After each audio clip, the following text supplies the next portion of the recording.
Bonjour à tous, donc on va commencer. Patricia arrivera légèrement en retard. J'ai un pouvoir, donc Loïc Baudet qui transmet son pouvoir à Jeanne Truteau. Et j'ai pas d'autre pouvoir, mais normalement c'est bon. Le monde est là autrement. On va commencer par la désignation d'un secrétaire de séance, donc c'est au tour de Monsieur Jacquet. Est-ce que vous êtes d'accord pour être secrétaire de séance ? Je vous remercie. Avant l'approbation du compte-rendu de la séance du 9 mars, on a eu un appel juste avant le conseil municipal de l'ARS. Donc en raison d'un nombre important de cas contacts et de cas positifs sur la commune de Saint-Hermine, parce qu'en fait il y a un foyer dans une entreprise de la commune, et de la saturation de la réanimation du CHD de la Roche-sur-Yon. Donc l'ARS, en collaboration avec la protection civile, va organiser un dépistage ouvert sans rendez-vous la semaine prochaine. Donc en gros, ça sera les personnes volontaires et il faut qu'il y ait 150 personnes. C'est ça. 150 personnes, donc ce sera donc, à la salle polyvalente de Saint-Hermine. Donc mardi prochain, de 11h à 16h30. Il y aura 150 tests antigéniques répartis sur 3 équipes, 9 médiateurs et infirmières, et les résultats en 20 minutes. En cas de test positif, donc un test salivaire sera effectué pour déterminer le variant. Et une campagne de communication va avoir lieu en cette fin de semaine. Voilà. Donc je voulais quand même commencer par cela, là, vous informer par rapport à cette situation. Voilà. Il n'y a rien non plus de dramatique, mais il faut faire les tests, quoi. Voilà. Ça a eu lieu il y a quelque temps dans des communes environnantes. Voilà. Est-ce qu'il y a des questions par rapport à ça ? Bon. Oui, il y aura une information du public. Ah ben oui, là, dès jeudi, là, dans les 2-3 jours qui viennent, là, ça va être communiqué à peu près à différents endroits, que ça soit sur notre site. Je pense qu'il va y avoir une information dans la presse, non ? Oui, voilà. Et je pense qu'il va y avoir quelques affiches peut-être, non ? Je sais pas. Ah oui, Alouette aussi. Voilà. Donc non, il va y avoir une communication dans les 2-3 jours. L'objectif, c'est au contraire que les gens se fassent tester. Après, si je dis que c'est dans un foyer d'une entreprise, c'est pour dédramatiser, c'est-à-dire pas être dans le psychodrame, à se dire, en fait, toute la commune de Saint-Hermine est infectée. C'est pas ça. Mais c'est qu'il y a quand même un nombre de cas rapporté au nombre d'habitants de la commune qui est trop important. Et donc qui nécessite finalement ces tests la semaine prochaine. Voilà. Bon, je préférais qu'il n'y en ait pas, clairement, mais voilà, c'est pour ça que je vous dis les choses aussi. Alors, approbation du compte-rendu de la séance du 9 mars. Est-ce que vous avez des remarques particulières ?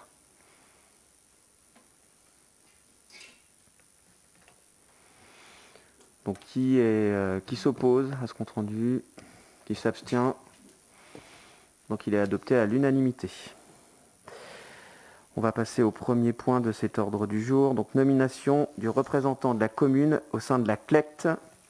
Donc, commission locale d'évaluation des charges transférées de Sud-Vendée Littoral. Alors, rôle de la CLECT. Donc, le rôle de la commission d'évaluation des charges transférées est de quantifier les transferts. Bonjour Patricia.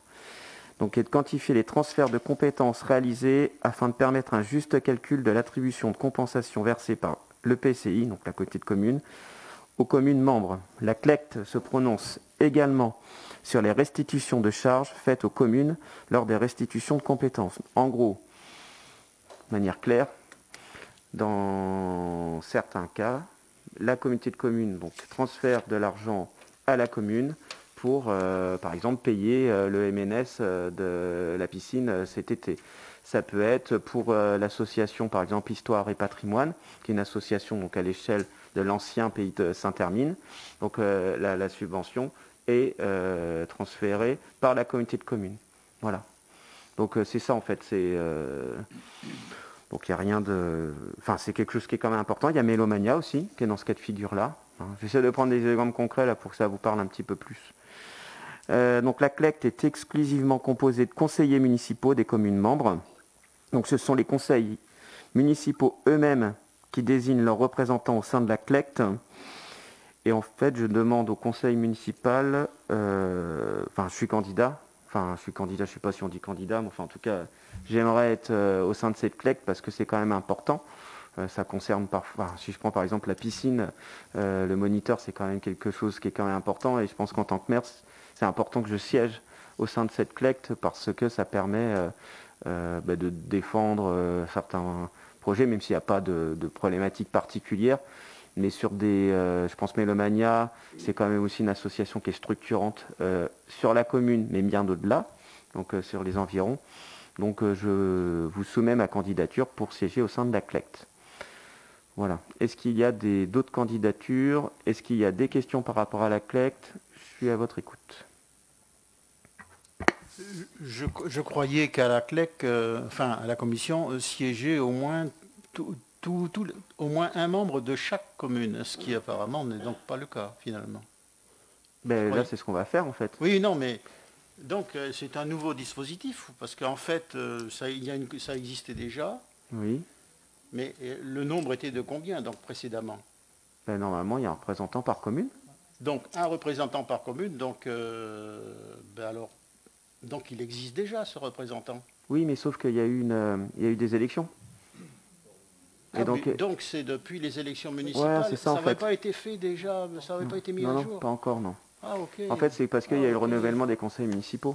D'accord. Donc c'est pour ça en fait et comme le membre de chaque commune est désigné par chaque conseil municipal, c'est pour ça que ça passe en conseil municipal et c'est la première fois que ça passe.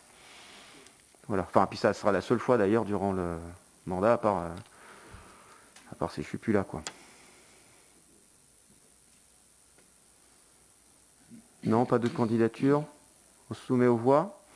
Donc qui s'oppose? Qui s'abstient? Donc adopté à l'unanimité. Je vous remercie, en tout cas. Demande de subvention au titre de la restauration des façades. Je vais laisser la parole à Marie-Thérèse Guinaud. Alors, il est rappelé la délibération du 28 janvier 2015 portant création d'un programme d'aide au ravalement des façades dans le centre-bourg historique. Ce programme s'inscrivant dans le cadre de l'embellissement du centre-bourg et du renforcement de son attractivité. Ce programme concourt également dans la lutte contre l'étalement urbain et la lutte contre la déprise du centre-bourg. Après avoir rappelé les règles fixées, il est présenté une proposition éligible au programme. Conformément à la délibération du 28 janvier, il est stipulé que l'accord de subvention sera décidé par l'Assemblée délibérante. Il est présenté la demande de M. Kevin Floyd pour un immeuble commercial en centre-bourg historique place Bugeaud, dont il est propriétaire. Il est prévu la réalisation de travaux de peinture d'environ 81 mètres carrés pour un montant total de travaux de 2 460 € TTC, uniquement travaux subventionnables. La subvention est équivalente à 20% des travaux, mais ne peut excéder 900 €. Il est donc proposé d'attribuer une aide financière de 492 €. Monsieur le maire rappelle que ce programme, à ce jour, a permis la réalisation de 24 chantiers pour un montant de subvention de 25 558,74 €, sans compter celui de cette délibération. Donc c'est depuis c'est-à-dire depuis 2015, donc sous le précédent mandat. Je rappelle, ces subventions, c'est tout ce qui donne sur la voie publique. Et donc il y a une différence entre les travaux de peinture et puis pierre apparente, c'est variable. Là on est à 20% pour lorsque c'est des travaux de pierre apparente, je crois que c'est 25% de tête. Voilà. Est-ce qu'il y a des oppositions par rapport à ça? Bon, c'est très bien. Est-ce qu'il y a des abstentions? Donc, je vous remercie, c'est adopté à l'unanimité. On passe au troisième point, proposition de mise en place à titre expérimental du référentiel M57 et du compte financier unique à compter du 1er janvier 2022. Je vais laisser la parole à Jean-Michel Gaudin.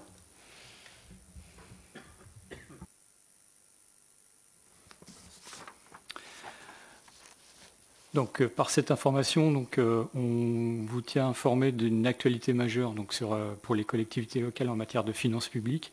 La généralisation en 2024 de la nomenclature M57 pour les collectivités locales et leurs établissements publics et l'expérimentation du compte financier unique. Donc, ces deux chantiers, bien qu'indépendants, restent fortement liés. Ainsi, l'adoption de la M57 est un préalable à l'expérimentation du compte financier unique. Une collectivité peut opter pour la M57 sans passer par l'expérimentation du compte financier unique, mais il est conseillé, en fait, fortement conseillé de faire les deux en même temps. À compter du 1er janvier 2024, la nomenclature M57 a vocation à remplacer les instructions des collectivités locales et de leurs établissements publics, c'est-à-dire remplacer la M14 qui régit en fait les finances publiques des communes depuis 1997. Donc pour les communes de moins de 3500 habitants, un plan de compte M57 abrégé sera disponible à partir du 1er janvier 2022. Donc ce qui vous est proposé, c'est d'autoriser Monsieur le maire à signer une convention avec le directeur des finances publiques du département pour la mise en place à titre expérimental de la nomenclature M57 à partir du 1er janvier prochain. Et du même coup, de mettre en place le compte financier unique. Le compte financier unique remplacera le compte administratif et le compte de gestion du percepteur. Ainsi, on aura une lecture un petit peu plus patrimoniale, en fait, on va dire, des résultats de la commune. La nomenclature M57, elle permettra, elle, un petit peu plus de souplesse par rapport à ce qui existe actuellement avec la M14. On aura notamment la possibilité d'établir des décisions modificatives en délégation du Conseil au maire sur certains comptes et certains chapitres. Voilà, donc il vous est proposé de valider en fait cette mise en place à partir du 1er janvier de l'année prochaine. Est-ce que vous avez des questions? Parce que c'est assez technique quand même. Oui, monsieur Jacquet. Oui, c'est une question. Donc je comprends que de toute façon, effectivement, toutes les collectivités donc, qui viendront d'ici à 2024. Donc je pense que c'est toujours bien d'anticiper et effectivement de prendre rang. Donc je comprends que le trésorier a donné son avis favorable. J'avais simplement une question en termes de charge de travail pour les services. Est-ce que ça va effectivement donc entraîner une surcharge pour les services ou est-ce que ce sera, je dirais, gérable sans trop de difficultés? On va faire en sorte que ça soit gérable. De toute façon, on va profiter de la présence de la trésorerie de Saint-Hermine sur toute l'année 2021, puisqu'en 2022, elle fermera, justement pour avoir cette proximité-là avec la trésorerie, pour pouvoir gérer au mieux ce passage à la M57. Il ne faut pas perdre de vue en fait, l'objectif final qui est la certification des comptes. On y viendra un jour, en fait, puisqu'on est un des rares pays européens à avoir une double comptabilité. Et cette double comptabilité qui a un coût, a vocation à un moment donné à disparaître et à être remplacée par une certification des comptes comme les entreprises. Et donc, en fait, cette certification, la M57 et le compte financier unique est un point de départ, un préalable, en fait, vers la certification des comptes. Donc, le travail qui sera fait en amont, j'allais dire, ne sera plus à faire après. En fait, c'est... parce qu'honnêtement, c'était une demande des services, en fait. Et d'ailleurs que c'est Jean-Michel, mais de manière globale, c'était une demande des services. C'est pas moi, en fait, qui souhaitais passer au M57. Honnêtement, je ne savais même pas qu'on allait basculer vers cela en 2024. Et pourquoi maintenant? Parce que justement il y a encore la trésorerie de Saint-Hermine et on a quand même des bonnes relations avec la trésorerie, donc du coup ça facilitera finalement cette transition. Et donc c'est pour ça que finalement on va vers cela, parce que c'est à la fois une demande des services et je comprends tout à fait cette question de proximité avec la trésorerie de Saint-Hermine. Et en l'occurrence je fais confiance à Jean-Michel, parce que finalement c'est lui qui va utiliser finalement ce nouveau référentiel. Et donc c'est pour ça qu'on présente cela aujourd'hui. Voilà. Est-ce qu'il y a d'autres questions? Oui, est-ce que ça va, pour les conseillers municipaux, modifier la lecture des budgets par colonne et par chapitre, hein? Je vous laisse répondre. Alors, ça va être plus simple, c'est sûr, mais je laisse Jean-Michel. Oui. Ce qui a été dit, le titre des finances publiques, en disant la M57, ce n'est pas une révolution. Donc ça ne va pas faire évoluer énormément de choses. Il y aura certainement plus de clarté, en tout cas pour les élus. Il y en aura également plus pour les agents. Et on aura plus de souplesse. Je vous parlais tout à l'heure effectivement des décisions modificatives quand elles correspondent à des petits montants et que parfois en fait le manque au niveau d'un chapitre nous oblige en fait à passer en conseil municipal, alors que ce sont des opérations qui sont purement techniques. En fait, ces opérations-là, on pourra les faire en direct. Donc ça ne va pas changer en fait la lecture globale du budget. On sera toujours avec des chapitres équivalents et des modalités de vote en fait qui seront toujours de la même manière. Ça ne changera pas. Donc justement, la souplesse pour les décisions modificatives, je m'interrogeais justement.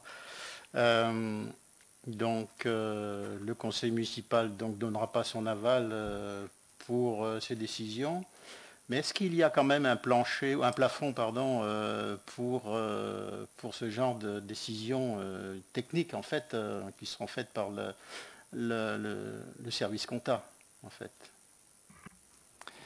En fait, je lis l'élément. Hein. Donc, il y aura la faculté pour l'organe délibérant de déléguer à l'exécutif la possibilité de procéder à des mouvements de crédit de chapitre à chapitre dans la limite de 7,5% des dépenses réelles de chacune des sections, à l'exclusion des crédits relatifs aux dépenses de personnel.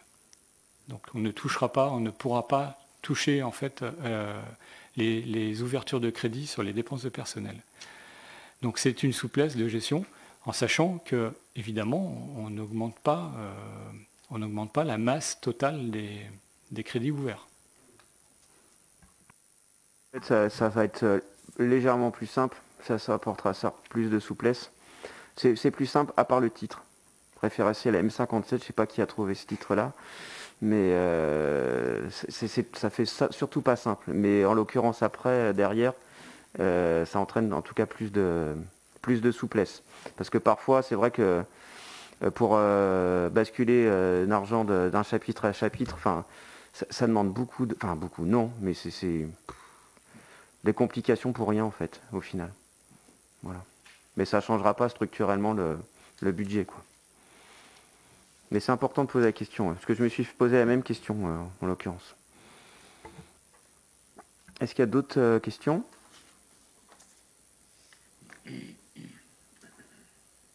Donc qui s'oppose, qui s'abstient, donc adopté à l'unanimité. Plan de relance État, possibilité de recours au contrat aidé.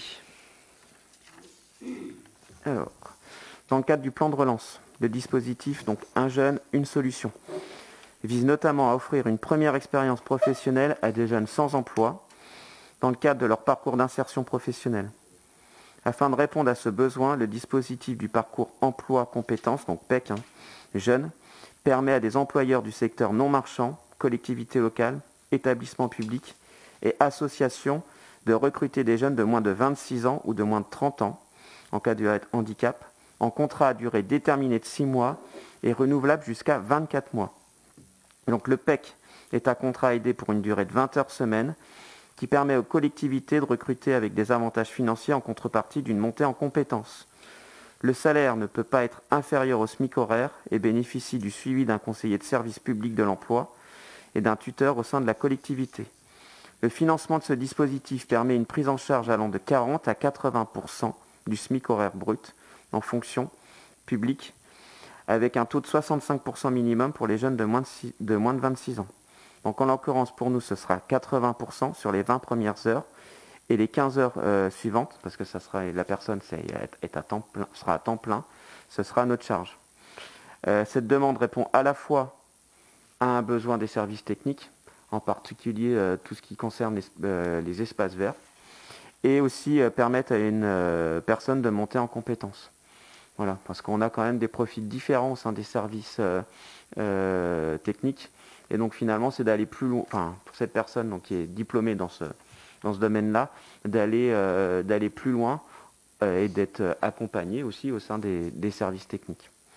Donc il s'agit de créer un poste d'agent polyvalent au sein des services de 35 heures par semaine, dans le cadre d'un parcours emploi compétences à compter du 19 avril 2021, pour une durée donc de 9 mois, avec possibilité de renouvellement dans la limite de 24 mois, de m'autoriser à signer la convention d'accueil de SPEC, que l'argent recruté sera rémunéré sur la base du SMIC en vigueur, et de prévoir donc les crédits nécessaires à la rémunération et aux charges de l'agent nommé en contrat aidé au budget communal, donc au chapitre 12 exactement. Donc est-ce que vous avez des questions? Une précision, parce qu'effectivement, oui. J'avais lu... Parle mieux dans ton micro, parce que je pense qu'on ne t'entend pas. Excuse-moi.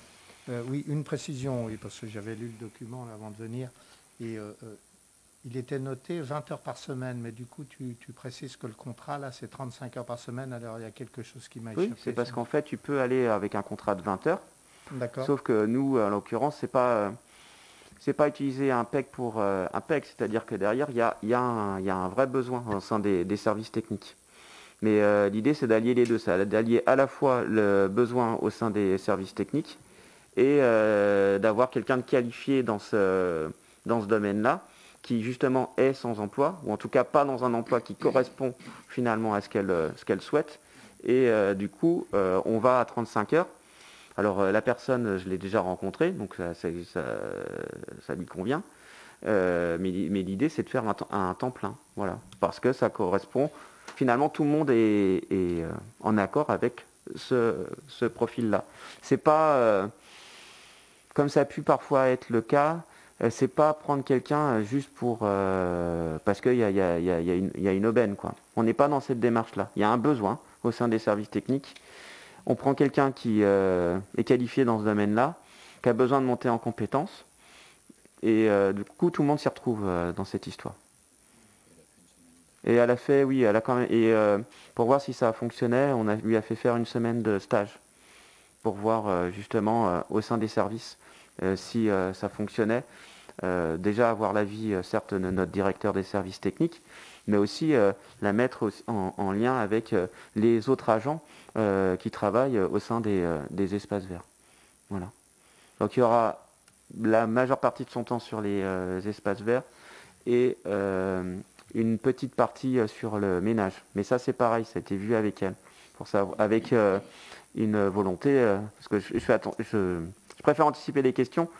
Parfois, pour le ménage, il peut y avoir une amplitude horaire qui peut être grande. Là, on n'est pas du tout dans ce cas de figure-là. C'est-à-dire qu'on est avec des heures normées qui correspondent au service technique. Voilà.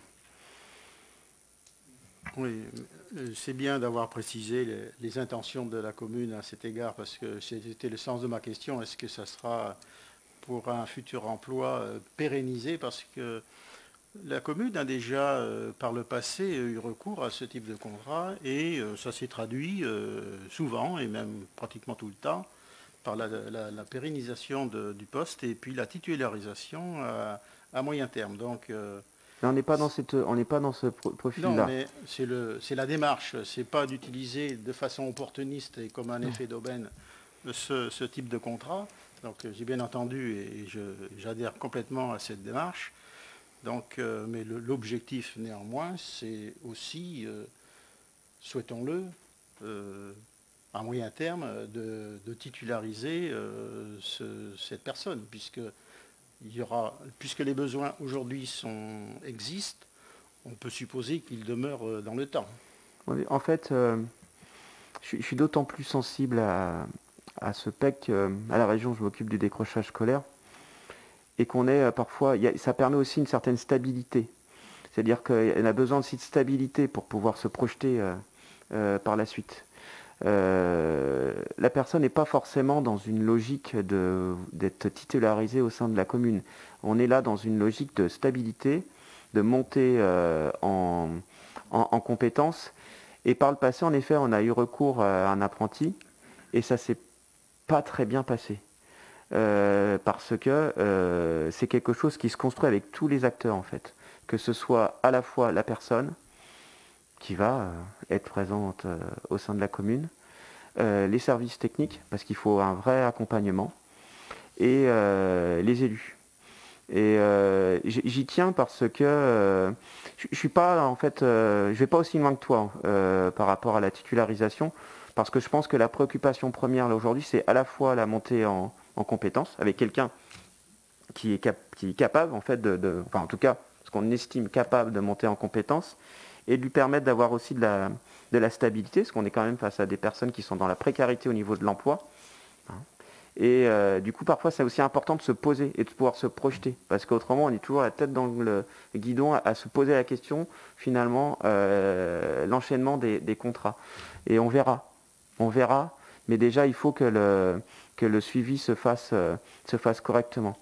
Et comme je dis, je suis d'autant plus sensible à cela, peut-être par le fait que je sois enseignant, peut-être par le fait qu'à la région, je m'occupe des décrocheurs là, entre 16 et 25 ans. Et donc, je peux voir aussi parfois certains profils dans ce cadre-là. Donc, il ne s'agit pas de jouer avec les gens là, surtout pas avec ces personnes-là. Voilà. Oui, monsieur Jacquet. Oui, enfin, moi je partage sur le principe, dans la période où on est, ce plan de relance qui permet notamment je veux dire, de favoriser l'emploi des jeunes, j'y souscris tout à fait, donc je crois que c'est effectivement une bonne opportunité. Sur la question du besoin, je comprends qu'il existe. Je m'interroge simplement, c'est s'il n'y avait pas eu cette proposition du plan de relance, est-ce qu'on l'aurait fait ou pas? Voilà, donc c'est un peu ma question. Et la deuxième question, c'est ensuite l'impact budgétaire, puisque ça fait des dépenses supplémentaires. Donc est-ce qu'on a évalué l'impact donc sur la masse salariale?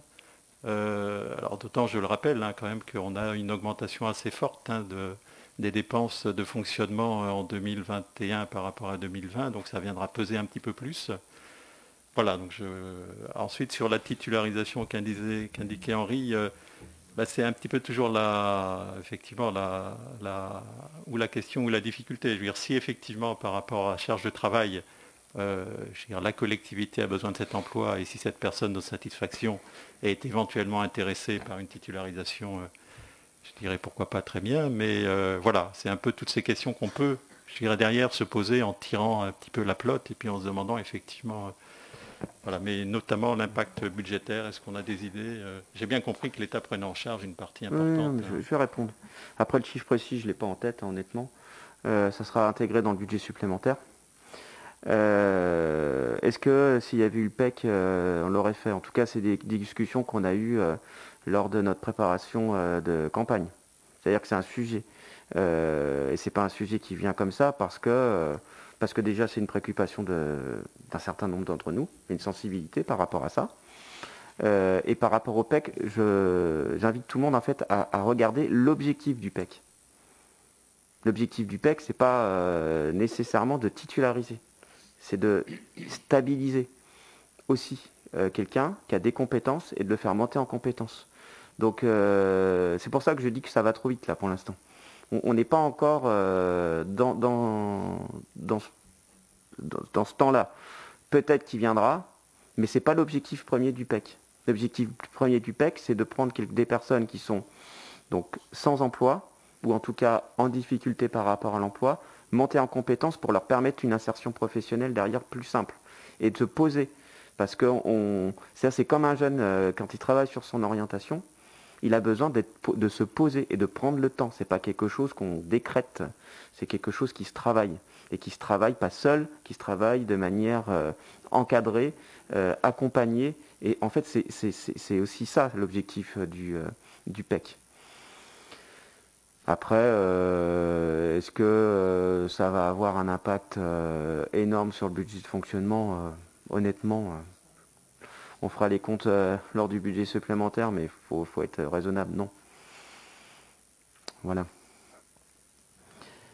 Est-ce qu'il y a d'autres questions? Donc qui est favorable? Donc je vous remercie à l'unanimité. On continue. Donc commande publique, proposition donc, de la CAO pour l'attribution du marché public des travaux de la piscine municipale.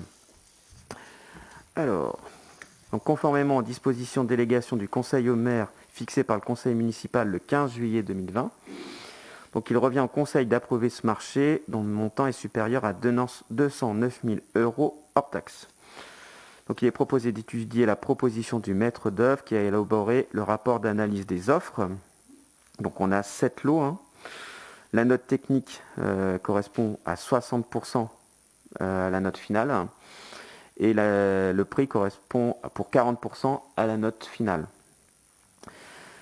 Donc je vais lire en fait pour chaque lot celui qui est le mieux positionné au niveau de la note finale. Donc pour le lot 1, donc démontage, démolition et terrassement. Donc l'entreprise Guyonnet, TP. Donc à la meilleure note et donc on est à 62 257 € pour une estimation à 51 445 €. Le lot 2, je le laisse pour le moment, j'en parlerai après. Le lot 3, donc plage perméable, c'est les plages en fait qui se trouvent tout autour du bassin. Donc là, c'est l'entreprise Atlantic Area, donc qui un prix donc de 11 490 € pour une estimation à 10 000 €. Le lot 4, étanchéité bassin, donc c'est l'entreprise Etandex. Donc pour un prix de 127 180 €. Non, pardon, j'ai dit des bêtises. Ouais, c'est le lot 4, excusez-moi. Étanchéité bassin, donc Hydroconcept, et non pas Etandex. Donc avec un prix à 77 885 €. Donc vous imaginez, il y a 50 000 € d'écart avec l'autre entreprise qui a répondu. C'est énorme. Et on avait une estimation à 74 320 €. Donc 77 000 €, 74 000 €, on est dans la fourchette. Hein. Le lot 6, charpente, menuiserie et cloison, donc l'entreprise Balino, pour un prix de 9 335 € et 36 centimes, donc avec une estimation à 15 994 €, donc là on est moins. Lot numéro 7, sol souple, donc c'est au niveau des jeux aquatiques ça. Non, tout au fond là, c'est-à-dire que le petit bassin il va être supprimé et donc c'est à cet endroit-là où on a un sol particulier. Donc là c'est l'entreprise Ose Loisirs ou Oser Loisirs ? Oser Loisirs. Donc 14 916 € 10 et l'estimation était à 14 800 €. Alors là c'est les lots qui sont les mieux notés. On a un problème sur 2 lots. Donc le lot numéro 5 avec la filtration hydraulique, hein, donc infructueux en raison de l'absence d'offres et conformément à l'article R 2122-2 du Code de la commande publique, on peut procéder à un marché négocié sans publicité ni mise en concurrence, considérant que les conditions initiales du marché ne sont pas modifiées. C'est-à-dire qu'en gros, on a eu une réponse, mais hors délai par rapport à ce lot. À partir du moment où vous avez un lot infructueux, vous pouvez faire une demande, enfin le maître d'œuvre, on peut faire une demande directe aux entreprises sans passer de nouveau par un appel d'offres. Parce que le problème de repasser de nouveau par un appel d'offres, c'est du temps supplémentaire. Ce qu'il faut, c'est qu'à la base, on ait respecté les règles et qu'on ait mis en concurrence et qu'on ait fait cet appel d'offres. Voilà. Et on a un autre problème par rapport au lot numéro 2. Donc là, on a bien une réponse donc, de Gros Œuvres. Donc l'entreprise propose de travailler pour 168 973 € et 89 centimes pour une estimation à 88 455 €. Donc c'est 2 fois le prix. C'est juste énorme.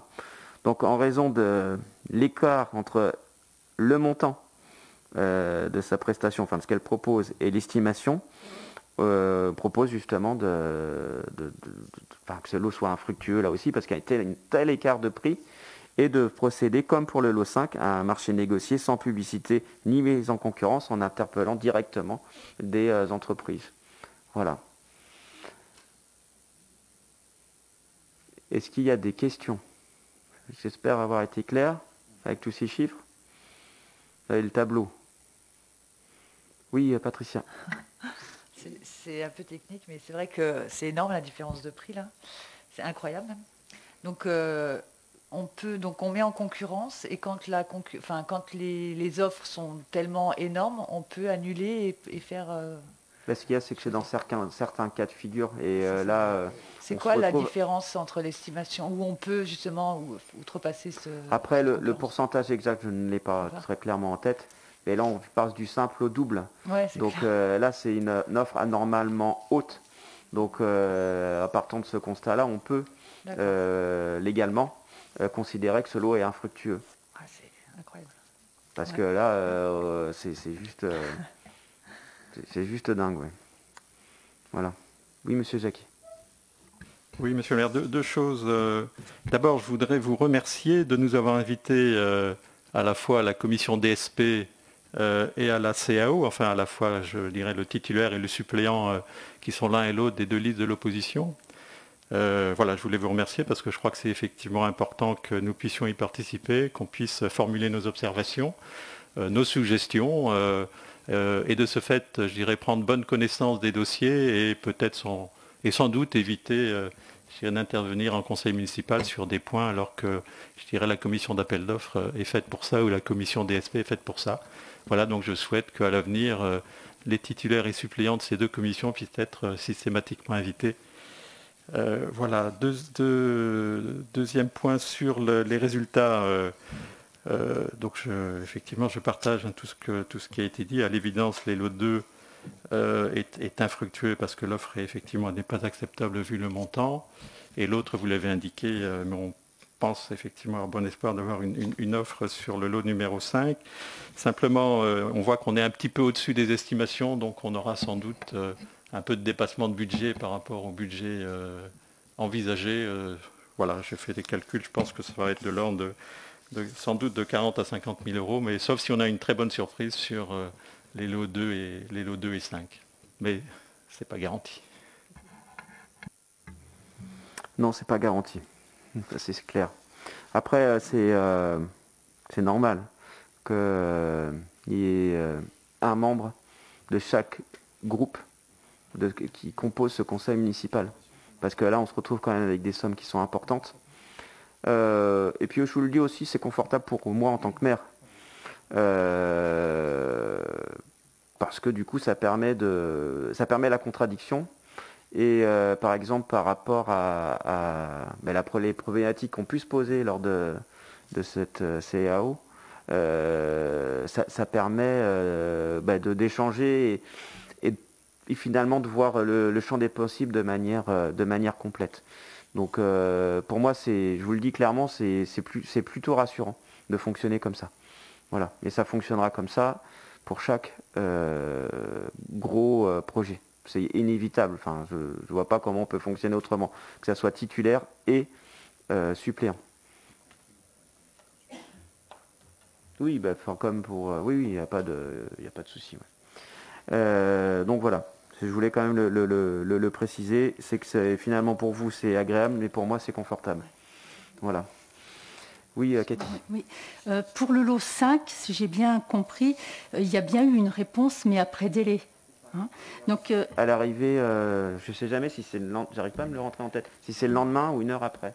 Une heure après, ouais, mais vraiment, parce qu'ils n'avaient pas de connexion Internet, ils ont passé toute la matinée là, à essayer d'envoyer leur offre, et c'est pour ça qu'il faut anticiper en fait. Et donc, ils l'ont envoyé juste après. Cette entreprise, c'est cette même entreprise, là on peut la recontacter aujourd'hui, hein, exactement. Donc c'est ce qui va être fait. Tout à fait. Okay. Et en plus, par rapport à leur offre, ça correspondait à l'estimation. D'accord, ok. Mais sauf qu'on ne pouvait pas la prendre en compte parce qu'elle était hors délai. Oui, d'accord. Mais ça va se récupérer. Ouais. Et pour le gros œuvre, il faut qu'on arrive à avoir quelque chose de moins cher parce que là, c'est juste énorme. Et qui fait l'estimation en fait, à la base? L'estimation, c'est le maître d'œuvre en fait. Par son expérience, par d'autres chantiers qu'il a pu avoir par le passé et qui estime à peu près telle ou telle somme combien ça peut monter. Après, tu peux avoir des surprises, par exemple le désamiantage, on a eu le cas pour l'espace culturel où finalement l'estimatif s'est avéré beaucoup plus élevé que la proposition qui a été faite, parce que parfois il y a des lots, c'est plus ou moins compliqué pour pouvoir l'estimer.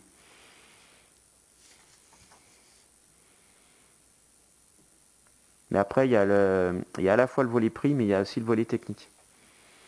C'est pour ça que, par exemple, vous pouvez vous retrouver parfois, si je prends le lot numéro 1, avec l'entreprise qui est la mieux notée, c'est l'entreprise qui est peut-être plus chère, mais sur le plan technique était meilleure, parce qu'elle avait beaucoup plus de références par rapport aux travaux qui étaient demandés, ce qui n'était pas le cas de la deuxième entreprise. D'où l'intérêt, en fait, d'avoir vraiment un membre de chacun des groupes qui composent ce conseil municipal pour que ça se fasse dans la clarté la plus totale. Parce qu'autrement, ça peut conduire à certaines incompréhensions. Voilà. Est-ce qu'il y a d'autres questions ? Moi, ce n'est pas une question, mais c'est pour expliquer aussi. Là, on a affaire à des professionnels, et il y a des questions techniques, et puis donc c'est intéressant d'y participer parce que on a affaire directement à ceux qui font l'estimation déjà. Et même, moi-même, je posais, mais peut-être que vous, dans votre estimation, elle a été sous-évaluée à un moment donné un peu. Effectivement, des fois, ça peut arriver, mais en général, ils sont assez pointus parce qu'ils ont l'expérience. Donc, à partir de là, c'est fiable. Et effectivement, cette proposition-là de Balino, parce que vous remarquerez que Balino est recalé pour une ligne, mais qualifié pour l'autre. Hein ? Donc, alors, est-ce qu'ils se sont trompés ? Là, c'est énorme. Mais ça crée le doute aussi après sur leur sérieux sur cette ligne gros œuvre. Voilà.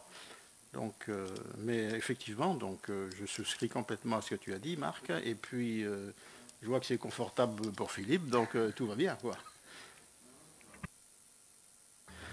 Si, c'est le cas. Donc, du coup, par rapport à... Donc, du coup, l'idée, c'est d'attribuer donc le marché des travaux pour l'aménagement de la piscine municipale aux entreprises donc suivantes que j'ai énumérées pour un montant total de marché de 175 883,46 € hors taxe. Inscrire les crédits donc au BP, constater l'inscription des crédits au BP 2021. Prendre acte des lots infructueux qui seront attribués lors du prochain conseil municipal de mai et de m'autoriser à le signer, à réaliser les différentes démarches que j'ai évoquées lors de ma présentation. Est-ce qu'il y a des oppositions ? Des abstentions ? Je vous remercie. On passe au point suivant. Modification des statuts de Sud-Vendée Littoral, transfert de la compétence mobilité. Alors, il s'agit de modifier, vous avez reçu tout un dossier là, de modifier la rédaction des statuts pour se conformer aux dispositions de l'article L 5214-16 du Code général des collectivités territoriales, modifié par la loi numéro 2019-1428 du 24 décembre 2019, et permettre ainsi le classement des compétences en 2 catégories de compétences, obligatoires et supplémentaires, et d'effectuer le changement de catégorie de la compétence eau. De délibérer en faveur d'un transfert de la compétence organisation, c'est surtout ça qui est important aussi, de la mobilité, donc de la commune vers la communauté de communes Sud-Vendée Littoral à compter du 1er juillet 2021, de laisser à la région Pays de la Loire l'exécution des services réguliers de transport public, des services à la demande de transport public et des services de transport scolaire qu'elle assure actuellement sur son ressort territorial. La mobilité, c'est, j'ai lu le texte, je vais formuler en français. La compétence mobilité, c'est une compétence de la région. Bon. Transport, la compétence transport, c'est la région. Chacune des communautés de communes, vous avez pu le voir dans la presse, a dû se positionner pour savoir si elle prenait cette compétence mobilité. Comme si on arrivait d'une certaine manière à une compétence partagée entre la région et la communauté de communes. Si la communauté de communes ne prenait pas cette compétesse mobilité, elle n'avait plus l'occasion après de la prendre. Donc là, par exemple, si on prend la Vendée, il y a une communauté de communes qui n'a pas pris, donc c'est Saint-Fulgent, qui n'a pas pris cette compétence mobilité. Toutes les autres l'ont prise. Quel est l'intérêt finalement, pour une communauté de communes, de prendre cette compétence. C'est de pouvoir créer de nouvelles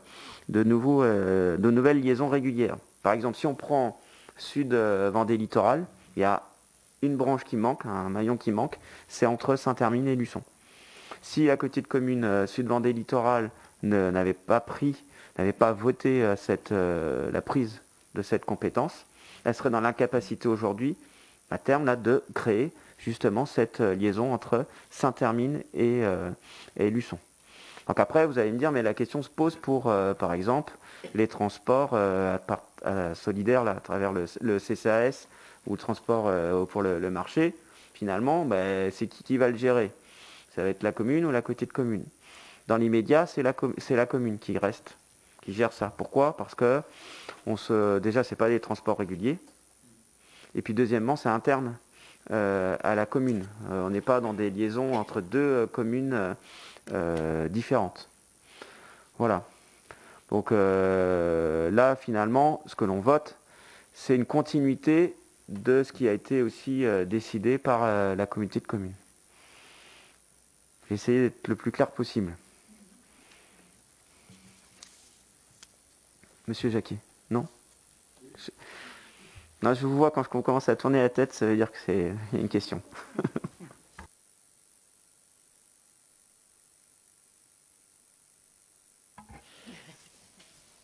Oui, en règle générale, quand effectivement on envisage un transfert de compétences, on fait un état des lieux avant pour voir effectivement ce que la communauté de communes va prendre effectivement comme compétence, sachant qu'on parle de services de transport et non pas d'infrastructure ou de transport. Voilà, donc première question, quel est l'état des lieux dans la communauté de communes sur les différents services de transport? Vous en avez évoqué un concernant la ville de Saint-Hermine. Est-ce que ça rentre ou pas dans les clous de cette compétence mobilité en tant que service de transport? Ça a été évoqué en conseil communautaire. D'accord. Enfin, Catherine, ça a bien été évoqué en conseil communautaire. J'ai eu un doute là. Je ne sais plus si c'était en bureau communautaire ou en conseil communautaire. Mais si, ça a été abordé. D'accord. Donc, est-ce que vous avez en tête, l'état des lieux, c'est-à-dire quels sont les quelques services de transport qui existent, hormis Saint-Hermine, on vient de l'évoquer, mais est-ce que sur les autres communes de la SVL, il y a des services de transport qui sont concernés? Et puis, j'avais une question particulière, là, c'est de l'infrastructure, mais sur le sujet, puisqu'on parle de mobilité active, parmi la mobilité active, il y a notamment, bien évidemment, tout ce qui concerne les pistes cyclables et les déplacements en vélo. Donc les pistes cyclables, c'est de l'infrastructure, c'est pas en tant que tel des services de transport. Pour autant, ça fait partie, à mon sens, de l'ensemble, je dirais, mobilité. Donc par rapport à cette question, est-ce que les pistes cyclables je dirais, resteront mixtes en termes de compétences, c'est-à-dire à la fois la communauté de communes et à la fois les communes, et comment s'articule éventuellement cette compétence mobilité, donc avec cet aspect mobilité active et puis piste cyclable ou chemin piéton? Ça sera forcément mixte. Je vois pas trop comment ça peut en être autrement. Après, par rapport à votre question, Monsieur Brément, qui est vice-président en charge des mobilités. Alors, j'ai pas le souvenir qu'il y avait un vice-président en charge des mobilités par le passé. Donc c'est quelque chose de nouveau, c'est-à-dire qu'il se construit complètement au sein de Sud Vendée Littoral. Donc il a déjà fait un état des lieux, un premier état des lieux en fait, à l'échelle de Sud Vendée Littoral. Après, par rapport à toutes ces questions-là, parce que quand on aborde les mobilités, finalement c'est un mot générique qui veut dire beaucoup de choses mais tout et rien en fait finalement. C'est-à-dire que ça peut devenir aussi une coquille vide très, très rapidement. Donc je pense que l'intérêt, ça serait de faire venir, je pense, Monsieur Brément avec les différents membres du conseil municipal et justement permettrait peut-être de poser les choses avec lui. Parce qu'en effet, c'est des questions qui sont importantes. C'est pas simple non plus parce qu'il y a forcément des répercussions sur le niveau aménagement du territoire. Mais je pense qu'il faut le laisser continuer à travailler un petit peu là sur le sujet parce que finalement ça fait que 9 mois qu'il a pris cette compétence-là. Et il faut du temps pour s'imprégner pleinement de cette compétence. Et je pense que dans quelques mois, ça serait pas mal de le faire venir pour pouvoir échanger avec lui sur ces questions de mobilité. Voilà. D'autant plus que chacun des vice-présidents, quelle que soit sa délégation, a été invité par la présidente Madame Ibert à aller se déplacer en conseil municipal ou en lien avec les mairies pour parfois expliquer certaines choses qui correspondent à sa délégation. Voilà. Parce qu'on se retrouve finalement avec une grosse intercommunalité, une grande intercommunalité, à la fois des atouts, mais il faut aussi créer de la proximité. Et la proximité, ça ne passe que par la rencontre des personnes sur le terrain. Voilà pour la réponse. Oui, Cathy. Excuse-moi, Philippe. Il me semble qu'il y a M. Froment qui est en charge de la délégation mobilité sur la Comcom. C'est ce que j'ai dit tout au début. Ah d'accord, j'ai compris M. Brémond, excuse-moi. Ah. D'accord. Mais pourquoi j'ai dit Brémond? Je ne sais pas. Okay. Je pensais Froment, mais Monsieur tu Froment. Je sais pas pourquoi. Voilà, excuse-moi, c'est oui Froment, je ne sais pas pourquoi j'ai dit Brémond. Bref, non, j'ai eu un loupé. Autant pour moi, donc c'est important d'avoir rectifié. Oui, Henri. Oui, par rapport à cette modification des statuts de la Comcom suivant des littorales, j'ai fait le lien avec un rapport du schéma de cohérence territoriale du 5 mars 2020, et notamment à la page 13, où sur la thématique des mobilités, et notamment pour un développement des alternatives à la voiture, sont évoquées, déplacement doux, télétravail, transport en commun, train. Donc, je fais le lien avec aussi ce document, puisque c'est sur le site de Sud-Vendée Littoral, et donc c'est dans un rapport du 5 mars 2020. Le SCOT, c'est ce qui cadre en fait toute la politique intercommunale, voilà. Parce que, par exemple, moi, pour l'habitat, je suis obligé de faire référence au SCOT. Il faut forcément qu'il y ait un lien entre les deux. Le PLUI, c'est pareil. Il faut qu'il y ait un lien avec le SCOT. Les mobilités, il faut qu'il y ait un lien avec le SCOT. En fait, c'est pour ça que c'est extrêmement important ce document-là, ce SCOT, ce schéma de cohérence territoriale, parce que c'est finalement le cadrage pour la politique intercommunale, clairement. Donc oui, c'est une continuité. Mais comme je l'ai dit aussi, c'est écrit certes dans le SCOT, mais après il faut la faire vivre là, cette compétence. Et Monsieur Froment, donc là, je le dis bien, il faut qu'il s'en imprègne, et là il n'en est qu'au début, hein. Et c'est pas simple du tout cette compétence, pas simple du tout. D'autant que René Froment s'occupait avant du bâtiment. Ouais. Voilà. Non, et puis la mobilité, c'est quelque chose qui est abstrait un peu. C'est pas simple à appréhender. Est-ce qu'il y a d'autres questions? Non? Bon. Donc est-ce qu'il y a des oppositions? Des abstentions? Donc c'est adopté à l'unanimité. Acquisition d'un entrepôt. Point 7. Alors, vous avez normalement dans le dossier des photos justement de ce garage. Vous avez tous vu? Oui? Donc je vous propose l'acquisition d'une propriété petite rue du Temple. C'est juste à côté de l'ancienne perception. Ça touche. Cadastré donc AD 585, donc en vente par l'agence AVIMO de Saint-Hermine. Donc cette propriété est composée d'un terrain donc d'assises de 171 m², d'un entrepôt de stockage sur 2 niveaux d'environ 234 m² au total. L'ensemble n'est pas viabilisé et n'est pas raccordé au assainissement et électricité. Présence d'une toiture en amiante. Cette propriété est mise en vente à 22 000 €, honoraires d'agence inclus. Cette propriété donc appartient au cadastre au consort Carré-Cousseau. Il est proposé de faire l'acquisition donc de cette propriété afin de pouvoir entreposer du mobilier actuellement entreposé dans les écuries de la mairie et dans le local Richambault destiné à accueillir le foyer des jeunes. Donc en cas d'acquisition de moins de 180 000 €, l'avis du domaine n'est pas obligatoire. Voilà. Donc là l'idée c'est qu'on a un problème clairement de stockage là sur la commune. Et c'est d'avoir un endroit central pour pouvoir justement stocker ce qui peut se trouver à l'écurie, Et puis l'ancien foyer, enfin non, pas l'ancien, le futur foyer des jeunes à l'espace Richambault, parce que il va bien falloir libérer l'espace pour pouvoir faire les travaux derrière. Voilà. Et les Gralpoix. Oui, là voilà. Et puis l'étage de l'ancienne mairie aussi à terme, il faudra vider. Voilà. Après, par rapport par rapport à la toiture en amiante, là, c'est du fibro, mais comme il y a sur la salle poly, quoi. Enfin, c'est pas rédhibitoire, quoi. Et on n'y touchera pas. Ouais, comme...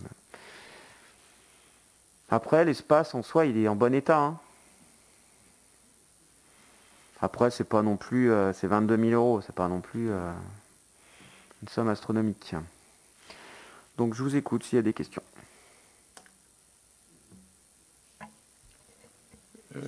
Oui, monsieur le maire, moi c'est une question par rapport effectivement à la sécurité pour l'intervention de nos agents donc dans ce nouveau bâtiment communal, notamment donc avec des sujets de manutention, etc.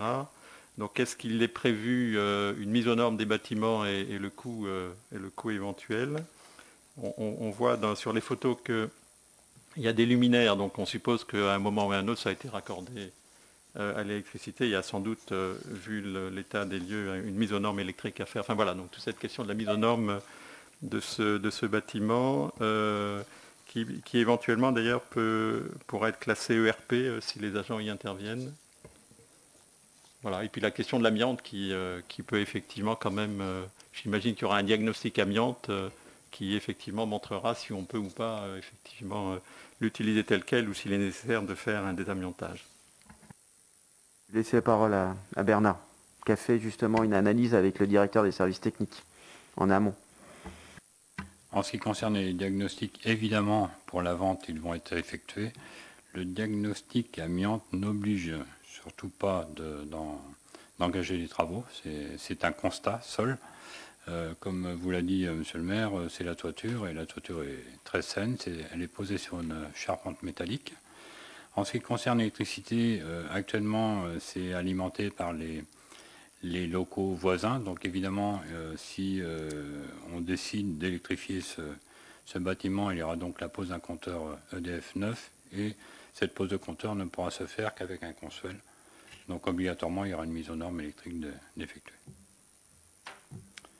En ce qui concerne le bâtiment, il est très sain, c'est un plancher bois sur toute la surface. Et non, franchement, il est vraiment très sain. Au niveau de l'accessibilité, l'étage, c'est un escalier. Mais dans la mesure où ça ne servira que de stockage, il faudra évidemment s'assurer qu'il sera conforme et en toute sécurité, évidemment. Mais on peut se passer d'accessibilité ERP.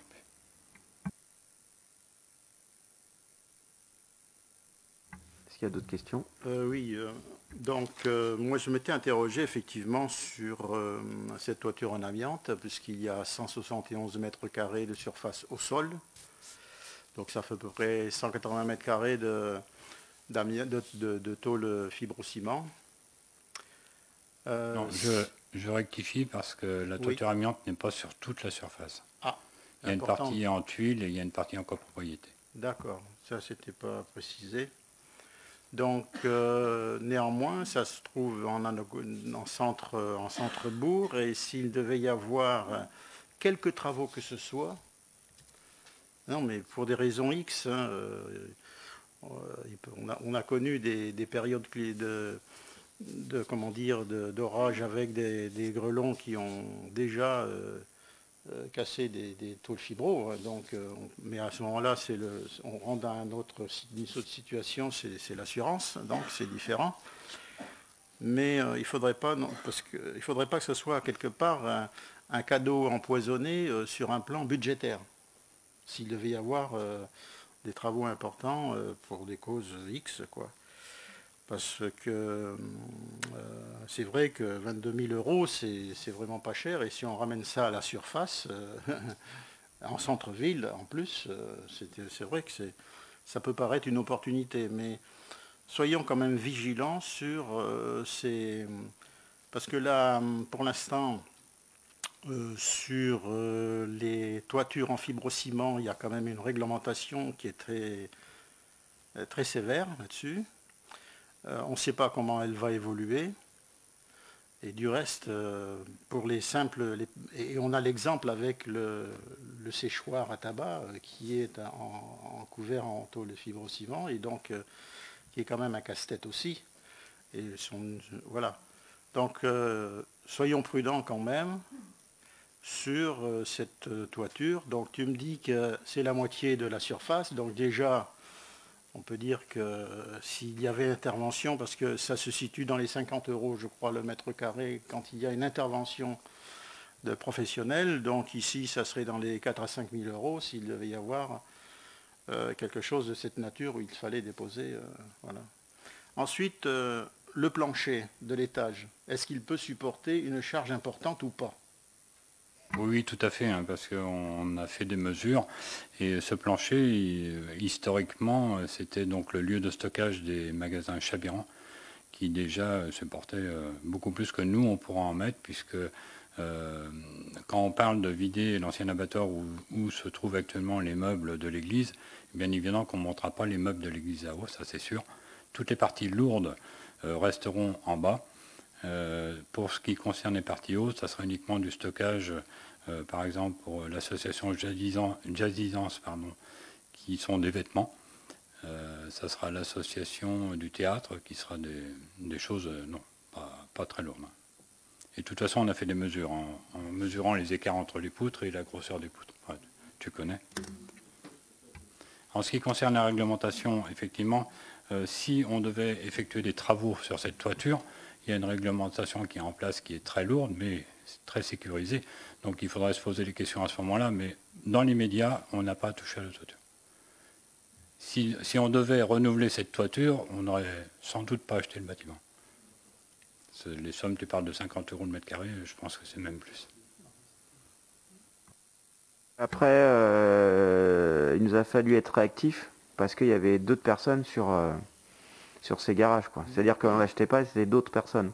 Parce que comme tu l'as dit, c'est un lieu de stockage en plein centre-ville. Au niveau de la situation géographique, c'est quand même très bien.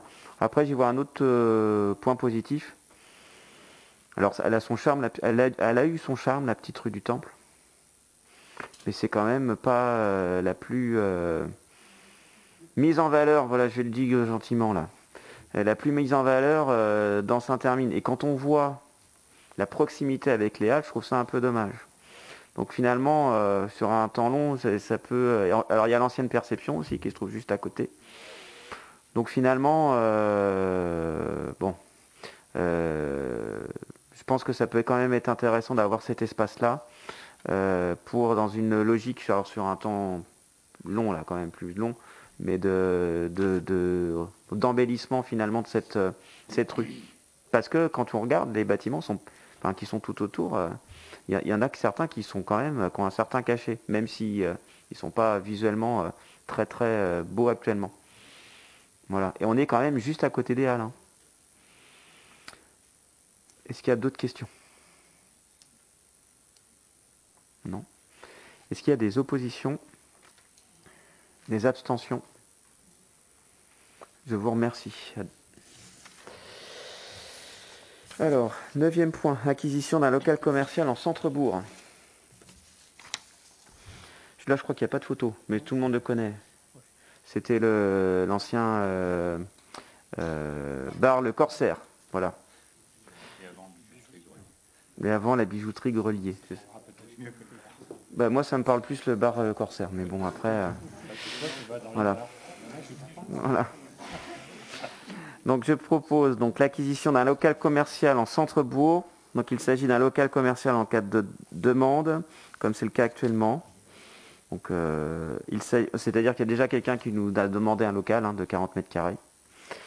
Enfin de 40 mètres carrés, un petit local là, pas très loin des Halles pour vendre justement ses produits. Il s'agit du local cadastré donc AD 568 et 536 d'une superficie de 40 mètres carrés. Situé à côté de la place Bugeaud, le long de la rue Clémenceau. Donc le propriétaire, M. Guermont, souhaite le céder à la commune pour le prix de 14 000 € hors frais de notaire. Et donc, même au-delà, là, même s'il n'y avait pas de commerçants ou de personnes qui voudraient occuper cet espace, là on est vraiment, parce qu'il y a eu tout un travail qui a été engagé quand même par Joseph Martin pour embellir finalement la place Bugeaud et le monument, la place du monument aux morts. C'est-à-dire que ça a commencé avec la démolition de la maison Hocher-Borgé et du coup la mise en valeur des halles. Donc maintenant on se retrouve quand même avec un espace qui a clairement été embelli et mis en valeur. Et là on se retrouve avec un local qui est visible de la rue Clémenceau et finalement qui peut être qui n'est pas très grand et qui peut permettre aussi à la commune de faire de la communication. Alors on n'a pas encore forcément l'idée, mais on aura pour moi c'est un lieu stratégique clairement et autant que ce soit la commune qui s'en empare, qui mette cet espace en valeur et ça renforcera finalement l'attractivité nouvelle de la place Bugeaud et tout cet espace autour des halles.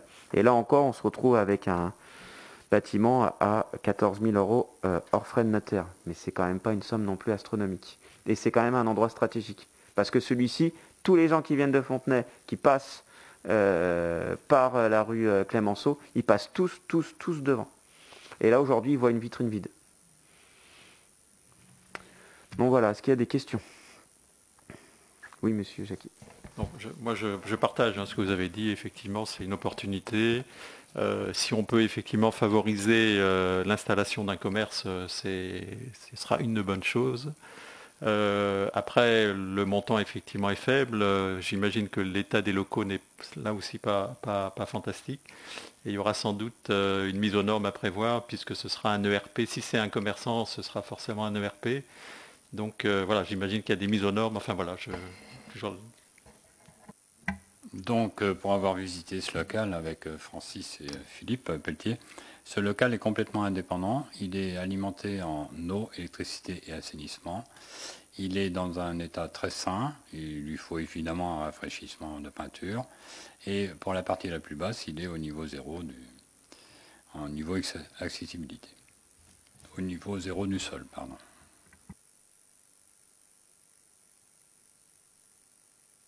Oui, c'était déjà un commerce quand même, avant, précédemment. Après, c'est clair qu'il faudra un rafraîchissement.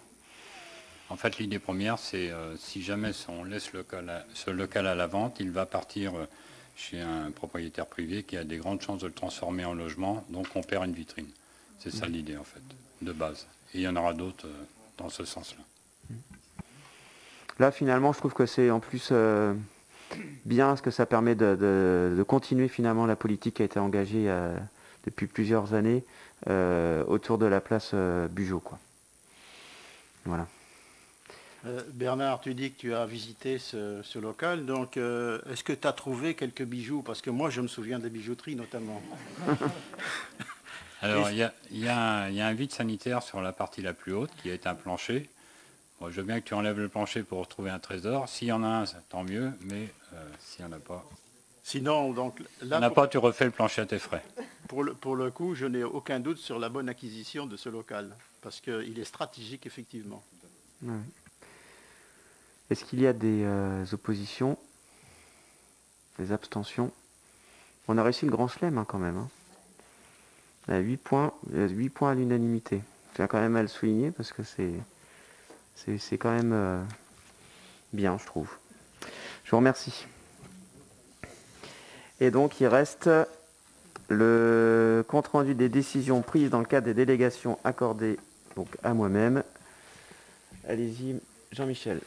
Alors, il s'agit d'un arrêté, une décision du maire du 22 mars 2021 concernant le marché à procédure adaptée pour l'achat d'un tracteur pour les services techniques. Donc, c'est la société MAV de Saint-Sulpice-Verdon qui a été retenue pour l'acquisition d'un tracteur Massey Ferguson pour un montant de 56 400 € TTC.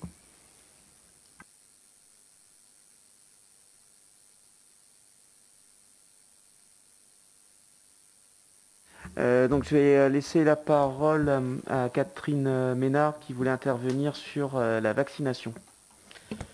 Oui, du coup, je voulais faire un point sur la vaccination Covid, puisque dès le début de la vaccination, avec certains membres du CCAS, on a fait des appels à toutes les personnes qui étaient inscrites sur le fichier de veille sociale et sanitaire de plus de 75 ans, pour répertorier celles qui éventuellement n'auraient pas d'enfants ou n'avaient pas Internet pour pouvoir prendre leur rendez-vous. À ce moment-là, beaucoup de personnes, il n'y avait que 2 personnes qui nous avaient demandé de prendre des rendez-vous, sauf qu'au fil des semaines, les gens se sont fait inscrire de plus en plus à la mairie.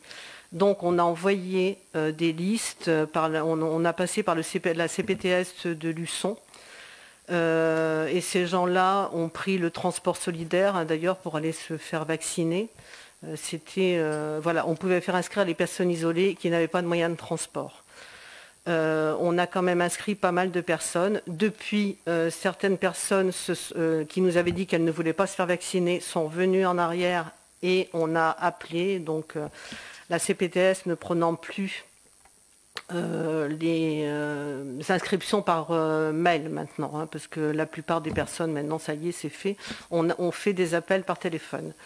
Depuis cette semaine, je pense que la CPAM a mis en place des appels téléphoniques pour justement contacter ces personnes qui ne se seraient pas fait vacciner.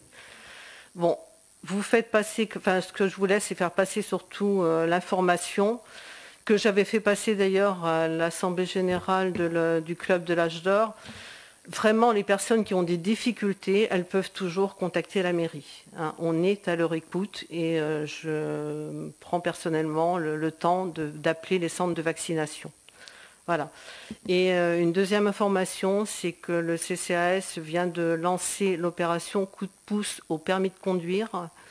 Donc il y aura une aide de 400 € d'accorder aux jeunes, bon après il y a sous condition de ressources hein, bien sûr, mais moyennant 35 heures de bénévolat en contrepartie de ces 400 €. Donc il y a des dossiers à retirer en mairie. Toutes les inscriptions, on recevra les jeunes hein, pour discuter sur leur dossier. Et ces jeunes-là seront suivis par un membre du CCAS ou un membre du Conseil des sages pendant un an hein, pour arriver à terme à l'obtention de leur permis de conduire. Voilà, c'était 2 informations que je voulais vous faire passer. Philippe, moi je voudrais ajouter quelque chose. Catherine, tu avais précisé aussi au CCAS par rapport à la pharmacie la possibilité de télémédecine, mais pour renouveler uniquement l'ordonnance. Alors non, c'est pas tout à fait ça. Alors là, bon. Voilà, parce que moi j'ai peut-être donné une fausse information à quelqu'un cet après-midi. Non. C'est vraiment pour des gens qui n'ont pas. Je sais pas si on a pas de médecin. Je sais pas. Je pense pas qu'on n'a pas le droit en fait d'en parler parce que une pharmacie n'a pas le droit de faire de la publicité. Non, mais c'est pour... Ah, ok. Mais non, c'est pour ça. Mais je suis comme toi, j'aurais envie de dire. Mais oui, j'ai pas envie de... Mais même moi qui suis bavard, j'ai pas envie, en fait. Oui, voilà. Parce que j'ai peur de mettre en difficulté la pharmacie derrière. Voilà. Sans nommer la pharmacie, peut-être je sais pas trop, en fait. Même pas. Je sais pas trop. Voilà. Je peux juste répondre à ta question. Ce n'est pas fait pour faire des renouvellements. Voilà. C'est plus général, voilà. C'est plus global, voilà. Bon, en fait, c'est presque deviné, mais bref. Philippe. Oui, je voudrais juste ajouter un point. Comme l'a dit Catherine, donc ce coup de pouce, on l'a diffusé sur les réseaux sociaux de la commune. Juste pour vous expliquer qu'en l'espace de 3 jours, on a eu 26 000 personnes de touchées, ce qui est énorme. Et qu'on travaille depuis un mois et demi, justement, à faire des parutions, à essayer d'intéresser les Herminois et autres d'ailleurs, à venir consulter la page. Et je vous encourage donc tous à prendre vos contacts et à faire des demandes, des invitations pour aimer la page de Saint-Hermine, s'il vous plaît. On a un objectif pour atteindre une certaine quantité et on voit tout de suite les répercussions qu'il y a derrière en fait. Donc voilà, si vous ne l'avez pas encore fait, si ça vous intéresse, eh ben, ce serait super. Voilà. L'idée, c'est de faire connaître. Je peux vous expliquer comment on fait. L'idée, c'est de faire connaître Saint-Hermine au maximum. Et faites attention à votre portable, parce que je l'ai vu l'autre jour faire avec un autre portable, bien sûr avec l'accord de la personne, pour les contacts. Mais c'est important, parce que Saint-Hermine, c'est une ville ouverte. Ouais. 439 hier soir, et là, il y en a 100 aujourd'hui en plus. Du portable de la personne, évidemment. Voilà. Est-ce qu'il y a des questions diverses ? Oui, monsieur Jacquet. Oui, peut-être par rapport à l'enquête publique sur le PLUI qui va commencer. Donc la publicité a été faite. Je suis allé sur le site de la commune, donc il y aura un registre dématérialisé qui va être ouvert, hein, si j'ai bien compris. C'est vrai, 26 avril au 5 juin, voilà. 26 avril au 5 juin. D'accord. Oui, c'est vrai, vous avez raison de le mentionner. C'est important. C'est-à-dire que toutes les personnes qui ont des requêtes par rapport au PLUI de l'ancien pays de Saint-Hermine pourront venir en mairie et l'indiquer sur un registre où ça sera notifié. J'avais compris, pardonnez-moi sur ce sujet-là, monsieur le maire, que la commune elle-même aurait un certain nombre de remarques, je pense. Oui, ça va être l'objet d'ailleurs, on les abordera lors d'un conseil municipal. C'est en particulier les zones à préempter en fait. Ouais, les emplacements réservés, voilà. Voilà, je cherchais le mot. Les emplacements réservés, où dans certains cas, il n'y a pas forcément pour nous d'intérêt. Donc ça fera l'objet en effet d'un conseil municipal. C'est-à-dire qu'on sera dans d'un assouplissement finalement de ce qu'on a pu demander. Voilà. Oui, Martine. Moi, je voulais savoir où en étaient les référents de quartier. S'ils étaient mis en place ou où on était. Par rapport aux référents de quartier, je vais laisser la parole à Virginie. La complexité de l'affaire, c'est qu'on est en période de Covid depuis 1 an. Donc ça ne facilite pas les choses par rapport à ça. Mais je vais laisser la parole à Virginie parce qu'autrement je me connais, je suis trop bavard. Ce que je disais tout à l'heure. Du coup, on va faire un appel à candidature entre guillemets sur le petit Herminois, invitant les gens qui, comme pour les sages, ont le souhait de être référents de leur quartier. Donc les quartiers ont été notifiés, seront notifiés sur le petit Herminois. Ils viendront déposer leur candidature. C'est pas vraiment le bon terme, mais c'est pour aller vite et expliquer brièvement le processus. Déposer candidature à la mairie, après nous on réceptionnera donc forcément les candidats. Et on se consultera aussi parce que en fonction du nombre de retours qu'on aura, nous on avait déjà travaillé en amont sur l'équipe majoritaire à des noms qui nous viennent en tête en fait comme ça, sur des personnes qui nous semblent et qui pourraient être de très bons référents de quartier. Le rôle des référents de quartier est notifié aussi dans l'appel à candidature parce qu'on ne souhaite pas que ce soit des gendarmes de quartier. Ce n'est pas du tout le rôle qu'on veut leur donner. On veut leur donner un rôle de proximité. On veut leur donner un rôle important dans le sens où on veut qu'ils soient les premiers détecteurs des personnes isolées. C'est important aussi pour avoir un lien avec le CCAS et Catherine. On veut qu'ils aient un rôle de vie de quartier, c'est-à-dire qu'il y a des quartiers où il n'y a pas forcément de pique-nique. Bon, là, c'est pas là, on ne peut pas en ce moment, mais à terme, on a tous envie de retrouver une vie dite normale. Et ces personnes auront ce rôle-là aussi de pouvoir amener un peu, pour les quartiers qui sont un peu plus, où il y a moins de dynamisme, où il y a moins de vie, à redynamiser un petit peu tout ça. Voilà le rôle primordial qu'on veut donner aux référents de quartier. Donc nous, idéalement, on voudrait que ce soit mis en place d'ici la fin de l'année. Et on aura aussi besoin d'eux pour d'autres projets, notamment par rapport au plan de sauvegarde, qui est en train de se mettre en place aussi, qui est en train d'être travaillé en petits groupes de mémoire. Donc voilà, la Covid ne nous a pas aidés, ça c'est sûr, parce que pour aller aussi voir ces référents de quartier, il faut aller pouvoir chez les gens et c'est plus difficile en cette période particulière. Donc ce sera mis en place d'ici la fin de l'année et j'espère qu'en 2022, monsieur le maire pourra faire des vœux et j'espère qu'on pourra les présenter à la population. Ben, monsieur le maire, elle espère aussi. Espère aussi, à un moment donné, pouvoir faire des vœux et retrouver une vie sociale. Parce que, en fait, le problème de fond, il est là, c'est la vie sociale. Et ces référents de quartier, c'est créer du lien, justement, au sein de la commune. Parce qu'on en a besoin, en fait, pour avancer. Un territoire, il a besoin de tout ça. Donc, et puis, malgré tout, il y a certes la Covid. Après, je sais que maintenant, on est bien installé dans nos fonctions, mais ça fait 9-10 mois qu'on est élu. Donc, tout le monde sait que Paris, c'est pas fait en un jour, mais Saint-Hermine, même si c'est plus petit, c'est pareil. Voilà, donc ça va se faire progressivement. Et sur ces belles paroles, je vous souhaite une bonne soirée.